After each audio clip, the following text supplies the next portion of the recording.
Olá família, tudo bem? Como vocês estão? Estou passando aqui só para lembrar que hoje nós não teremos transmissão ao vivo do culto, mas você vai ficar com uma palavra abençoada, uma palavra inédita da Karen Cardim que foi ministrada na nossa Verdade Conference 22. Então seja muito abençoado por essa palavra e nós nos vemos domingo que vem, ok? Beleza? Abraço, até mais. Paz do Senhor, gente. Tudo bem? Quem veio ontem? Tá reparando que meu rosto tá diferente, minha feição mudou? Tô curada, em nome de Jesus.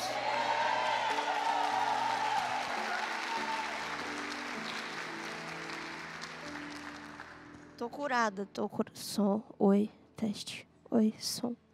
Oi, alô, teste. Foi só um teste, Tô curada, em nome de Jesus. Não, tô curada. Eu tô muito feliz de estar com vocês mais uma vez. Eu tive um tempo excelente, um tempo ótimo de comunhão com os pastores, com a galera da liderança da igreja, com alguns irmãos. E eu sei que Deus ele me trouxe aqui para derramar algumas coisas sobre a sua vida. Mas eu tenho certeza que o que eu estou levando daqui para cultivar na minha vida são sementes muito preciosas que eu aprendi com vocês. Amém? Abre sua Bíblia aí comigo. Mateus, capítulo 4, versículo 18. Mateus 4, 18.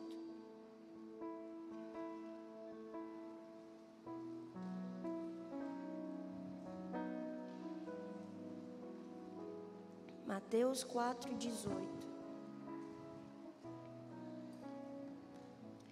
Está escrito assim, acompanhe comigo, por favor. Caminhando Jesus junto ao mar da Galileia, viu dois irmãos, Simão, chamado Pedro, e André, que lançavam as redes. Fala comigo, lançavam as redes. Porque eram pescadores. E disse-lhes, vinde após mim e eu vos farei pescadores de homens. Então eles imediatamente deixaram as redes e os seguiram. Passando adiante, viu outros dois irmãos, Tiago, filho de Zebedeu, e João, seu irmão, que estavam no barco em companhia do seu pai, consertando as redes. Fala comigo, consertando as redes. E os chamou. Então eles no mesmo instante, deixando o barco e seu pai, o seguiram. Feche seus olhos aí. Senhor, obrigada por esse momento. É o encerramento dessa conferência, Senhor, e nós já recebemos porções tão preciosas. Mas nós sabemos que o Senhor tem uma nova porção para nós hoje. Que o nosso coração esteja guardado em Ti. E que em Ti Ele seja uma terra boa para essa semente. Nós não queremos, Pai, não deixe que o inimigo roube isso de nós. Guarda nossa mente, Senhor, gera em nós uma metanoia, para que a gente possa experimentar a Sua boa, perfeita e agradável vontade. Nós estamos abertos para essa palavra que pode nos curar, que pode nos transformar, que pode clarear o nosso caminho. Tua palavra diz, o salmista diz que a Tua palavra é luz para o nosso caminho, é lâmpada para os nossos pés. Nós não queremos caminhar em trevas, nós queremos caminhar em luz, porque nós sabemos que na luz o Senhor está. Então abre o nosso coração, Senhor, gera em nós um entendimento da Tua palavra. Firma as estacas da Tua palavra no nosso coração, em nome de Jesus. Amém? Gente, eu vou caminhar um pouquinho com vocês, mas a gente vai chegar em algum lugar, amém? Vamos começar por Gênesis. Você sabe que Gênesis capítulo 1, capítulo 2, capítulo 3, ali está a história da criação, sim ou não? Criação, Deus ele faz o jardim do Éden, um lugar perfeito, com uma natureza perfeita, sementes perfeitas, tudo que Deus faz é perfeito. Através do agir de Deus, as coisas acontecem ali. Só que aí a Bíblia fala que depois de fazer o homem, de soprar nas suas narinas o fôlego de vida, depois de gerar, de criar a mulher, de fazer essa aliança, essa parceria entre as suas criações, aparece não algo que foi criado por Deus, mas acontece uma coisa que leva o nosso coração a ficar pensativo. Porque a Bíblia traz o título dessa história falando assim: a queda de Adão, a queda do homem. O homem, ele está no lugar perfeito, ele está no paraíso, ele está diante de um Deus perfeito. Mas aparece agora uma voz que compete com a voz de Deus dentro daquele lugar. A mulher ouve essa voz, a mulher experimenta de um fruto que Deus havia dito para não. Você pode comer de todos, são todos, você pode tocar. Mas essa é a única exceção que eu peço para que não seja tocada. E acontece que a voz que aparece para competir com a voz de Deus dentro do Éden acaba manipulando a palavra que Deus lança, como se Deus fosse ruim quando Ele fala para que a gente abra uma exceção com algumas coisas, para que a gente não tenha contato com algumas coisas. Então existem vozes que aparecem para manipular a voz de Deus aos nossos ouvidos. É por isso que nós precisamos sempre ter a voz de Deus mais alta do que todas as outras vozes dentro do nosso coração. Ali naquele momento, Eva experimenta do fruto, dá para Adão e eles caem em desobediência. Eles pecam. E quando a Bíblia fala a queda do homem, você sabe que toda queda nasce de um desequilíbrio, sim ou não? Então quando o pecado entra no Éden, quando o pecado toca em Eva, quando o pecado toca em Adão, por consequência, todos nós entramos nesse aglomerado da desobediência, nesse aglomerado do pecado. É por isso que a Bíblia fala: todos pecaram e destituídos foram da glória de Deus. Pelo erro de um, pela desobediência de um, o pecado entrou. Então, a partir desse pecado, toda a humanidade entra em um estado de desequilíbrio. É por isso que hoje nós vemos excessos e faltas, ausências e extremos, porque nós ainda temos vestígios disso. Só que veja que incrível. Quem criou o homem? Deus. Eu não vejo na Bíblia um vestígio de um Deus que desiste da sua criação.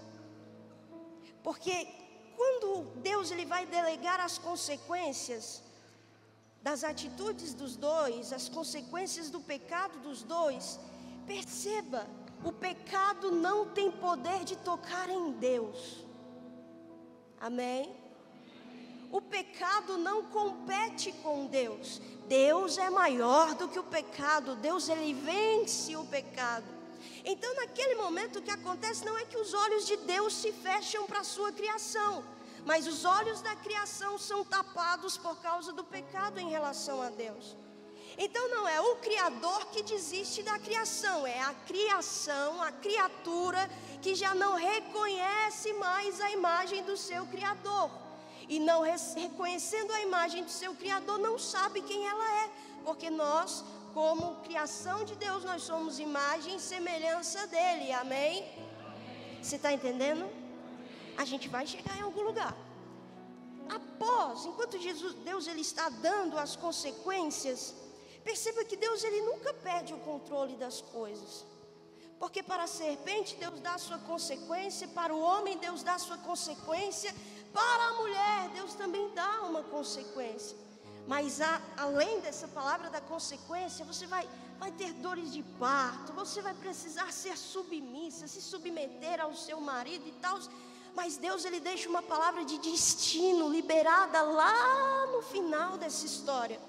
Quando ele fala assim: da sua semente, de você, vai nascer um que a serpente vai morder seu calcanhar, mas ele vai esmagar a cabeça da serpente. Ali já estava anunciado o plano de Deus para transformar e regenerar a sua criação. Ali Cristo já estava apontado não como um plano B de Deus, mas como o plano perfeito e principal de Deus para nós. Só que Deus, Ele não habita onde o pecado habita. Não há como habitar a perfeição de Deus, a santidade de Deus, aonde o pecado está sentado no trono. Então, para que o ambiente perfeito não se corrompesse, era necessário que o homem fosse posto para fora de lá. E a gente pode olhar para isso e entender: Deus carrasco, tirou o homem do lugar perfeito. Não, Deus cuidou do homem para que o homem não comesse da árvore da vida e se tornasse eternamente pecador.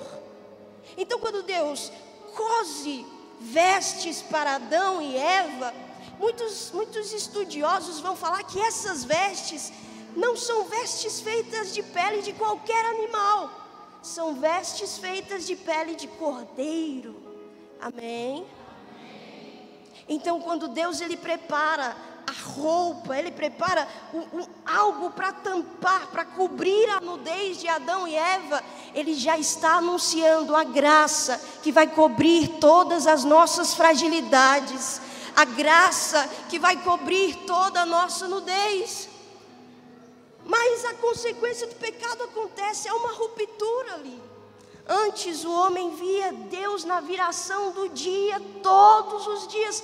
Agora o homem está longe de Deus. Um abismo se fez. E a gente olha o Antigo Testamento,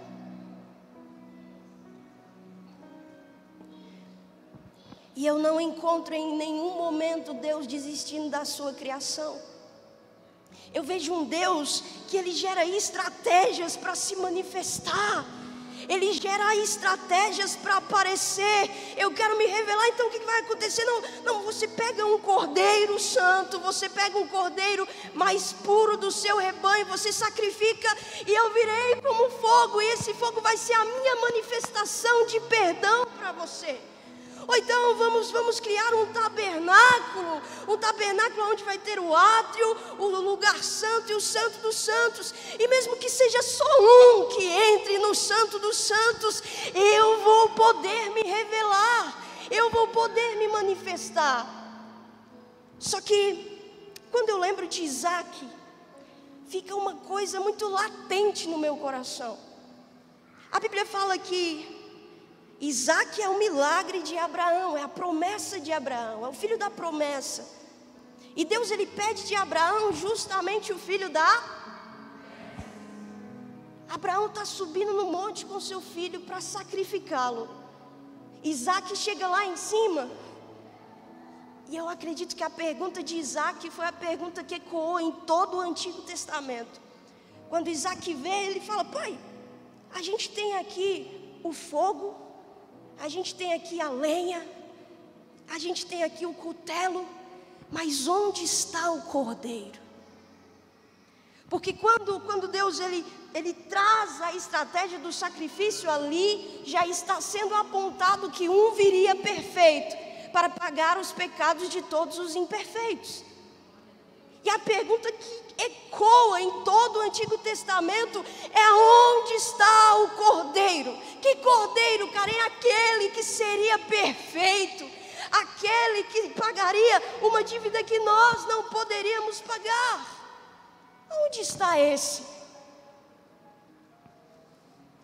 A gente vê em todo o Antigo Testamento muitos profetas se levantando. Isaías se levanta e fala que um menino nasceria, um filho seria dado, e esse filho se chamaria Emanuel, que significa não um Deus distante, mas um Deus conosco. Tudo já estava apontando para um cordeiro perfeito que viria. Só que aí a gente chega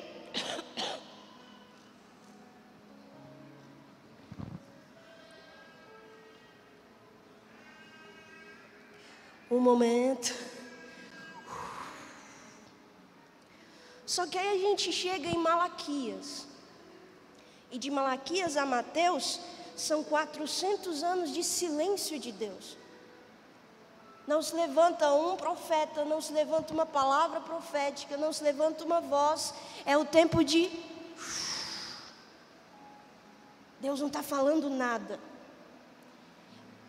E eu aprendi uma coisa que eu quero compartilhar com você. Quando você entrar nesses momentos em que Deus está fazendo silêncio, não briga com Ele, não. Não coloca Deus na parede. Muitas vezes, quando Deus faz silêncio, é para que a gente traga à memória aquilo que pode nos dar esperança. É para que a gente resgate as palavras que Ele já disse ao nosso respeito. É para que a gente traga a memória fresca sobre a nossa vida e fale: se Ele fez ontem, Ele é fiel para fazer hoje. Se Ele não fizer hoje, eu creio que Ele vai fazer amanhã. Deus, Ele não precisa estar gritando para estar fazendo. Ele pode estar fazendo mesmo quando você não ouve. Quando você não ouve um barulho, Ele está fazendo. Então, nesse período de 400 anos, não se levanta uma voz falando coisas novas. Mas existe um povo que ainda acreditava nas palavras que já tinham sido liberadas. E o povo esperava esse Cristo, esperava esse Filho de Deus, esperava essa manifestação dos céus. E aí a gente chega em Mateus, amém? A gente chega em Mateus. Mateus 1 fala da genealogia de Jesus. E no meio dessa genealogia, eu amo que tem mulheres escritas ali. Naquela época, falar sobre a mulher na genealogia era como se colocasse uma corrente mais frágil, um elo mais frágil. Então não era comum que isso acontecesse. Mas Jesus, Ele vem já quebrando todos os paradigmas e colocando valor aonde as pessoas não viam valor. Jesus nasce, e o nome de Jesus se cumpre no Emanuel, no Deus que agora não é o que só está lá centrado no trono, mas é aquele que fala que Ele não teve por usurpação ser igual a Deus, mas antes se fez servo, se fez homem, tomou a forma de homem e padeceu entre nós. Agora Cristo estava entre nós, amém? Mas se lembra que ainda havia um abismo por causa do pecado. Jesus está aqui, Jesus caminha no meio do povo, Jesus cresce no meio do povo.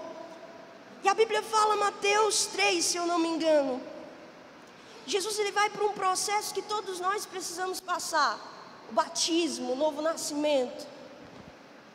E quem está ali há muitos anos ensinando no batismo é João Batista, que todos perguntavam se ele era o Cristo, se ele era Jesus, e João Batista falava: não, eu não sou o Cristo, eu batizo vocês com água, mas vai vir um que vai batizar vocês com o Espírito Santo e com o fogo. Eu não sou digno de tirar as sandálias dos seus pés. Porque a geração que precede a volta de Jesus é uma geração que não aponta para si mesma. É uma igreja que não aponta para si mesma, mas uma igreja que aponta para Jesus, que aponta para Cristo. Então, quando Jesus aparece em Mateus 3 para ser batizado, lembra aquela pergunta que está ecoando desde Isaac: aonde está o Cordeiro? Pelo erro de um, pela desobediência de um, o pecado entrou na humanidade. Onde está aquele que pela perfeição dele, pela santidade dele, santidade se derramaria sobre nós? João Batista está batizando, e no meio da multidão ele vê alguém diferente. Ele olha no meio da multidão e ele fala assim: eis o Cordeiro de Deus que tira o pecado do mundo. Eis o Cordeiro de Deus que tira o pecado do mundo. Então, nesse momento, a pergunta de Isaac está respondida. O perfeito chegou, o único chegou, o puro chegou. E a criação, Karen, ainda estava em decadência. Nós ainda estávamos em decadência. Jesus caminha, e enquanto Jesus caminha e faz milagres, ele ensina o propósito de Deus a partir dali. Pegar aquilo que estava quebrado e transformar em coisas redimidas. pegar o homem caído e ensiná-lo a se colocar de pé. Jesus vai ensinando, quando ele pega e transforma água em vinho, Jesus está ensinando que há um plano de transformação. Deus não é só um Deus que cria, Deus é um Deus que transforma. Deus não é só um Deus que traz à existência aquilo que não existe. Ele é um Deus que pega aquilo que parece impossível, improvável, e a gente sabe, não há impossíveis para o nosso Deus. Então a vida de Jesus manifesta isso. E aí a gente chega aqui, Mateus 4, depois do deserto, Jesus está começando seu ministério. E aqui é o processo de despertamento, de chamamento dos discípulos. E o que me deixa apaixonada por Jesus é que naquela época existiam homens muito sabedores da lei, muito inteligentes, muito devotos, de uma forma até radical, extrema à lei. Jesus poderia ter escolhido dos melhores, sim ou não? Karen, então Jesus escolheu dos piores. Jesus escolheu daqueles que ele sabia que estavam dispostos a serem transformados. Jesus está passeando. Lucas 5 fala sobre a pesca milagrosa e é justamente onde a gente leu. Jesus está passando na beira do mar e ele vê 2 barcos. Jesus vê 2 barcos. Porque a visão das pessoas naquela época era tipo, o que parecia mais santo era o mais visto, era o mais visível. O que tinha caricatura de homem de Deus era o mais acessado, e os outros eram excluídos, eram ignorados.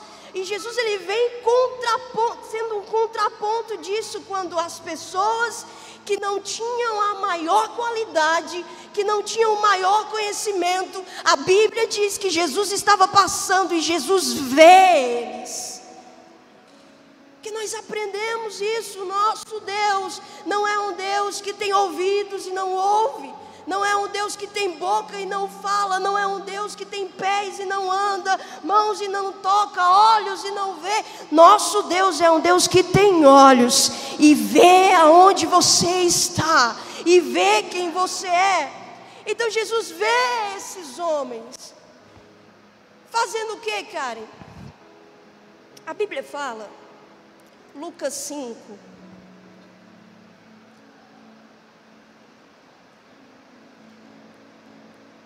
e quando eu comparo esses 2 textos, me dá a impressão que Jesus passa um tempo observando, pastor. Porque a Bíblia fala que Jesus vê eles lançando as redes em Mateus, e aí em Lucas a Bíblia fala que Jesus também vê eles lavando as redes. Então dá a impressão que Jesus ficou observando um pouco. Mas uma coisa é certa, eles não estavam parados. Eles não estavam sem fazer nada. Eles estavam tentando, sim ou não? Eles lançaram e Jesus estava observando. Até que chega um momento em que eles desistem de lançar e eles começam a lavar. E isso apontava para alguém que estava desistindo da pesca do dia. E é nessa hora que Jesus aparece. Às vezes a gente que acha que é tarde demais, mas eu aprendi que não é tarde demais para Deus fazer o sobrenatural na nossa vida. Enquanto tiver os 45 do segundo tempo, tem acréscimo. Deus pode fazer uma virada na nossa vida. Deus pode trazer à existência coisas. Jesus está observando, eles estão tentando. Então Jesus ele acha ali alguém que enquanto está tentando, manifesta que tem uma coisa que poucos têm: disposição. E eu vou falar para você, seria perfeito se Deus encontrasse em nós uma igreja, uma geração de jovens que não é só disponível, mas é também disposto para as coisas de Deus. Porque nem todos aqueles que estão disponíveis estão dispostos, mas todos aqueles que estão dispostos estão disponíveis a Deus. Como assim, cara? Eu vou falar da minha infância lá na igreja. A gente tinha as irmãs do círculo de oração, a gente tinha as irmãzinhas do coque, que muitas vezes não sabia o alfabeto, não sabia ler, não sabia escrever. A afinação era triste. Elas cantavam na igreja e você falava: Deus, volta logo, Jesus, misericórdia. E tinham os jovens da igreja. E na igreja que eu cresci, tinha muito aquele negócio de passar a oportunidade. E eu lembro de tantos cultos que eu via o pastor falando: jovem fulana, jovem menina, fulana, você sabe o que é isso? Você está com a oportunidade, quer vir falar de Jesus, quer vir cantar, trazer um louvor, uma palavra. E eram jovens que sabiam da Bíblia, que tinham uma voz bonita, que tinham uma afinação. Eles tinham tudo disponível. Mas eu lembro de tantas vezes ver só um dedinho levantando no meio da igreja, fazendo assim, ó. Estavam disponíveis, mas não estavam dispostos. E aí eu via no meio do culto o pastor: irmã fulana de tal, Maria Auxiliadora, irmão José, irmão Raimundo. Você está com a oportunidade. E eles não faziam assim. Não tinha a melhor voz, não tinha o melhor discurso, não tinha a melhor eloquência. Talvez ia errar a vírgula do versículo, mas quando eles se levantavam e pegavam o microfone, eram coisas simples, mas extremamente poderosas, porque quem os usava era Deus no meio da sua disposição. Então, quando Jesus ele observa os discípulos fazendo isso, tentando, lançando, Jesus está encontrando ali um lugar de disposição para que ele manifeste sua glória. E eu quero falar para você, jovem, eu prometo que eu estou acabando, em nome de Jesus. Para você, jovem, não se engane achando que o lugar mais relevante no reino de Deus é ter um microfone na mão. Não se engane achando que o lugar de maior influência que você vai ter no reino de Deus é arrastando multidões em eventos por aí, é tendo muitos seguidores, não. O lugar de maior relevância é o lugar onde você continua tendo um caráter aprovado por Deus, estando no meio da multidão ou fora dela. Esse é o lugar de relevância para nós. Eu percebo em alguns lugares que nós temos jovens muito empolgados com as coisas de Deus, e glória a Deus. Deus ele quer encontrar no nosso meio aqueles que estão dispostos, que têm a força para lançar as redes. Alguém vai ter que ir para frente do barco e lançar as redes. Alguém vai ter que ter a disposição de pegar e projetar a vida, e projetar os propósitos de Deus. Mas nem todos serão Josué. Nem todos serão aqueles que vão para a frente da batalha com as armas na mão. Deus vai escolher aqueles que vão lançar as redes. Mas Jesus continua observando aquelas pessoas. E a Bíblia vai falar que mais adiante ele vê um outro barco com outro tipo de pessoa. E essas pessoas que estão lá, elas não estão lançando as redes. Elas estão consertando as redes. Esses não são aqueles que têm o maior vigor da igreja, que quando você fala, vamos orar, vamos fazer uma conferência, eles estão aqui, yes, vamos. Mas eles são aqueles que estão ali nos cantos da igreja, com as mãos levantadas, intercedendo para que Deus faça algo. Então percebe, Jesus poderia ter escolhido os mais capacitados. Jesus escolhe aqueles que ele viu que entrariam na posição que ele queria que existisse. Alguém que tem força para lançar, mas do que adianta lançar se a rede se rasga? Do que adianta lançar se não há uma comunhão, se não há uma proximidade depois? É por isso que existem outros que Deus está procurando e levantando dentro da igreja. Que eles não serão os que vão lançar, mas eles serão aqueles que quando a rede vier, se ela estiver rasgada, eles terão zelo para consertar as redes. Eles terão paixão por consertar as redes.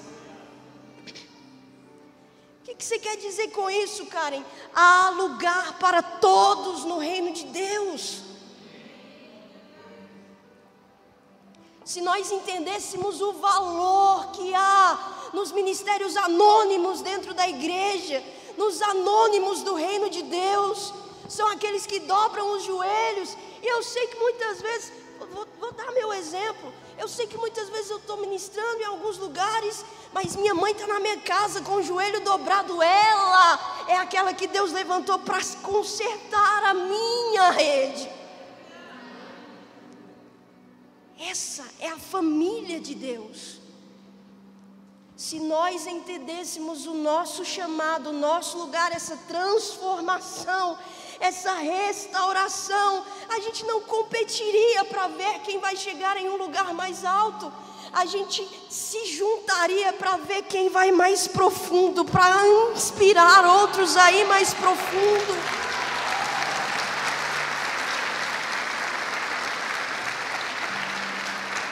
Que poderosa é a igreja, onde os seus membros sabem as suas funções.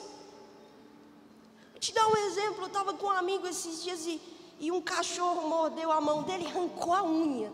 Feio, ficou muito feio. Eu não estava nem conseguindo, conversava com ele com a mão assim, ó. Estava muito estranho. E aí eu conversando com ele, ele falou assim: Karen, é incrível porque é uma coisa tão pequena. Só uma unha, mas meu corpo sente tanta falta. E eu não sei se você já reparou, mas quando há uma ausência em algo dentro do corpo, todo o corpo trabalha para suprir e restaurar esse lugar de ausência. Isso é a igreja do Senhor. Não é um lugar onde a gente trabalha para lançar fora, mas é um lugar onde a gente trabalha para agregar dentro. A gente ora para agregar dentro. A gente cultiva para amparar dentro. Talvez com alguém com microfone, talvez com alguém lá na sonoplastia passando um trabalho com a pregadora. Talvez com alguém que vai estar ali na portaria recebendo você com um sorriso. Talvez com alguém que vai estar depois do culto e você não sabe nem o nome, mas vai passar nas cadeiras limpando. Ou alguém que veio antes da conferência e passou nas cadeiras orando. É perigoso para aqueles que estão na frente de batalha não ter alguém que está na retaguarda para consertar suas redes. Por isso que eu falo para você: ame a igreja local, ame congregar. Ah, mas é muito difícil. É difícil porque aqui é ferro afiando ferro. A gente se afia, a gente se ajusta, personalidades diferentes, comportamentos diferentes, mas um mesmo propósito, um mesmo caminho, um mesmo sonho, um mesmo foco. E aí a gente vai se aprimorando, se ajustando até ser um corpo perfeito.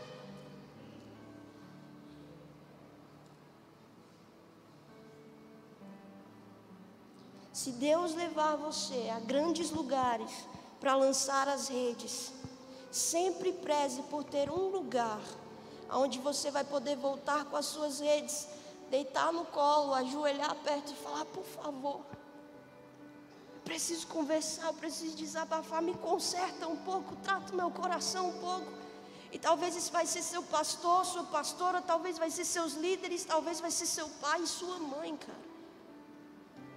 Eu lembro de tantas vezes, eu ministro há um tempo e alguns dias são mais pesados que outros.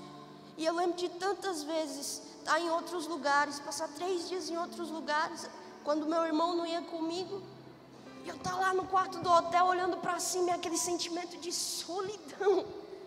Eu ligava para minha mãe e falava: mãe, eu não quero ficar aqui não, quero ir para casa. Estou com saudade da senhora, estou com saudade da minha casa, estou com saudade da minha igreja.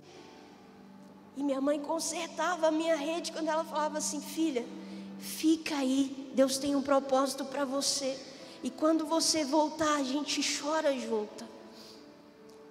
Nós precisamos desse alinhamento de corpo, dessa unidade no corpo, porque a unidade de Deus é essa. É Deus em Cristo, Cristo em nós e nós no próximo. Essa é a unidade de Deus. O pastor falou sobre gerações. E eu vou falar para você que às vezes eu acho que eu sou uma velha habitando no corpo de uma mais ou menos. Porque eu consigo desfrutar da minha velhice desde agora. Faz sentido? Só quem vive sabe. Mas eu consigo desfrutar.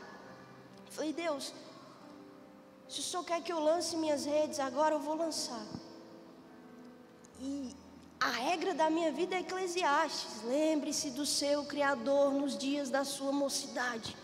Eu estou lembrando agora, eu estou entregando agora, queimando agora, no gás.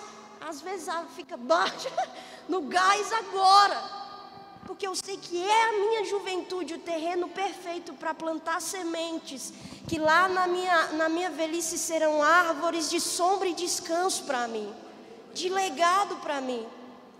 Então eu planto hoje pensando, Deus, hoje eu vou ser uma menina estilosa e tal, não sei. Mas lá na minha velhice, eu já quero estar com coque, eu já quero marchar, eu já quero estar naquele ambiente onde se levanta e a galera treme. Mas eu estou plantando hoje.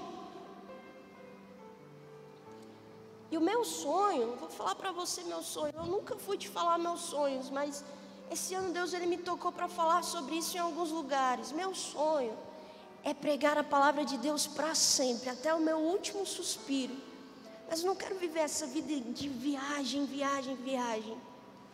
Meu sonho é lá no auge dos meus 99 anos, no auge. Dá glória a Deus, irmão. Deus faz o impossível ou não faz? Imagina, eu com 99 anos estar mais fitness do que hoje. O inverso. Mas meu sonho é lá no auge dos meus 99 anos. Quero ser uma velhinha bem enrugada, bem enrugadinha. Daquela que os netos pegam assim a pelanca da mão, a pelanca assim, puxa. Que ri assim, parece que está puxando a orelha assim, está ligando os pés de galinha. Eu quero ser essa velhinha, com o cabelo como de Jesus, brancos como a neve.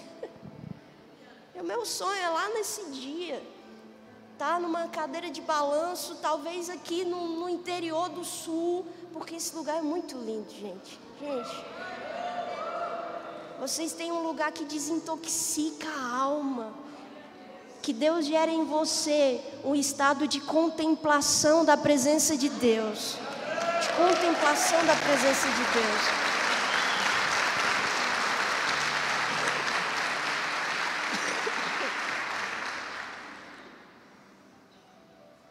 Meu sonho é lá, no interior, uma casinha de interior, estar sentada na minha cadeirinha de balanço.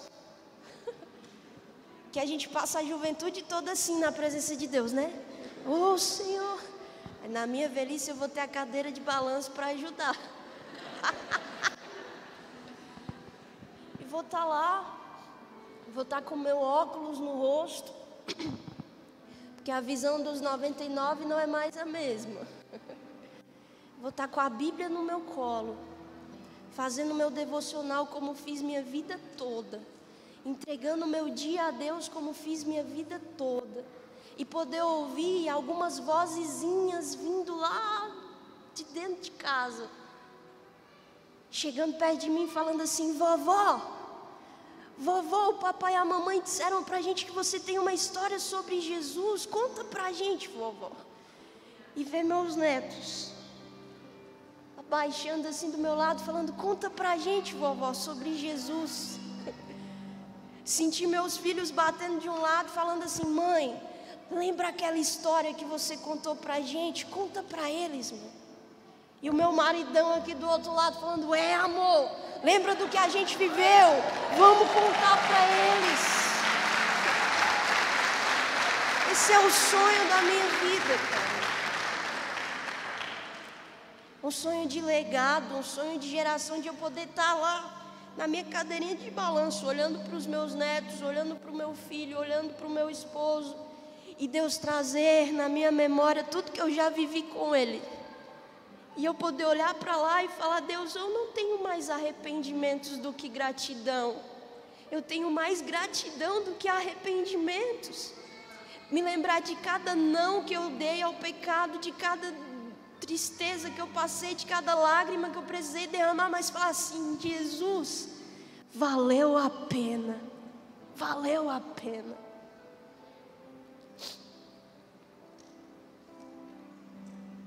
Deus tem sonhos assim para nós, igreja.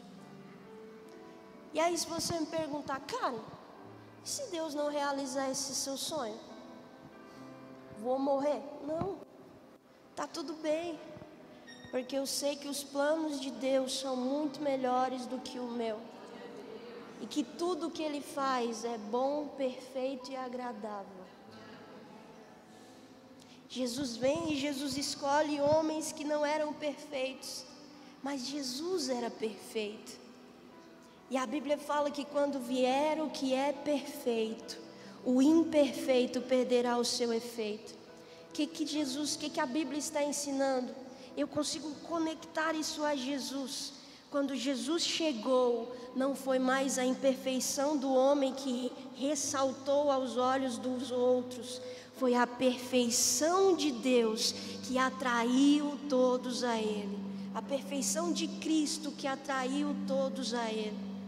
E nós agora, depois do sacrifício, estamos enxertados, inseridos em Cristo. E antes estávamos destituídos, agora somos participantes da glória de Deus. Antes em um império das trevas, agora tragos ao reino do Filho amado Jesus. Que é isso, cara? Criação e transformação. Deus poderia ter acabado o mundo e feito tudo de novo.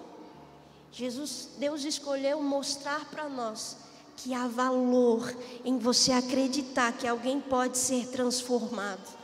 Há valor em você investir na vida de alguém. Há valor em você não desistir porque alguém é imperfeito. Todos somos imperfeitos. A diferença é que nós estamos em um lugar de disposição para sermos aperfeiçoados por Cristo. Amém? Fica de pé comigo.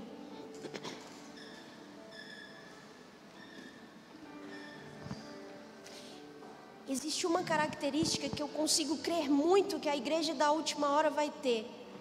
E ela se chama maturidade. Porque uma igreja da última hora em unidade é uma igreja que vive acima das ofensas. São filhos que vivem acima das ofensas. E se o mundo apontar o dedo para nós, a gente sabe em quem nós temos crido. Filhos maduros são filhos que não competem lugar com ninguém, mas filhos que complementam, se conectam e caminham em unidade. Gerações que vieram antes de nós, jovens, e deixaram um marco, deixaram um legado, e nós não vamos desonrar esses marcos. Nós vamos honrar esses marcos, gerando novos marcos através deles. E eu creio muito no Salmo que fala: uma geração contará a outra geração os grandes feitos do Senhor. Imagina que poderoso seria se aqueles que têm força para lançar também se conectassem com aqueles que têm o zelo para consertar. Nós seríamos uma igreja imparável. Nós seríamos um povo indesistível, que não colocaria os outros para fora, mas que estaria com as portas abertas, com as mãos estendidas, e falando assim como Jesus: vinde a mim, todos os que estão cansados e sobrecarregados. A gente sabe que vai entrar sim muita gente, mas no meio do processo vai existir uma coisa chamada transformação. Amém? Você entendeu alguma coisa? A gente chegou em algum lugar? glória a Deus por isso. Eu amo a palavra de Deus, gente. Se não fosse Jesus e sua palavra, quem seríamos hoje? Há lugar para você no propósito de Deus. Há lugar para você na movimentação do reino de Deus. A igreja avança e você não será daqueles que vão ficar para trás. Você será daqueles que vai caminhar na marcha de Deus sobre a igreja. Nós estamos entrando em um tempo que nós precisamos entrar na medida de Deus, para caminhar na porção que Ele tem para nós todos os dias. Se você não sabe, não entendeu ainda o seu lugar no propósito de Deus, nos propósitos de Deus, não fique ouvindo outras vozes. Vá para dentro do seu quarto. Eu vejo meninas jovens que falam assim: qual é o meu chamado? Primeiro chamado fundamental: conhecer e prosseguir em conhecer quem Ele é. Volta para o seu quarto, volta para o seu lugar de ativação. Ali você não é emocionado, ali você é ativado por Deus. Ali não tem a melhor banda, ali tem você e Deus. As armaduras vão ao chão, as máscaras vão ao chão, os seus inflados egos vão ao chão. E às vezes a gente até começa brigando, mas a gente sempre termina agradecendo. A gente até começa falando: Deus, por quê? Mas a gente termina falando: todavia seja feita a sua vontade, não a minha, Senhor. Que isso fique marcado no seu coração. A unidade da família de Deus é Deus em Cristo, Cristo em nós e nós no próximo. Esse é o ciclo de alguém que está manifestando a glória de Deus. Amém? Coloque a mão no seu coração. Vamos louvar o Senhor.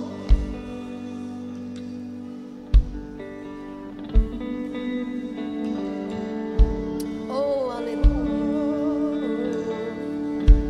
Obrigada, Senhor.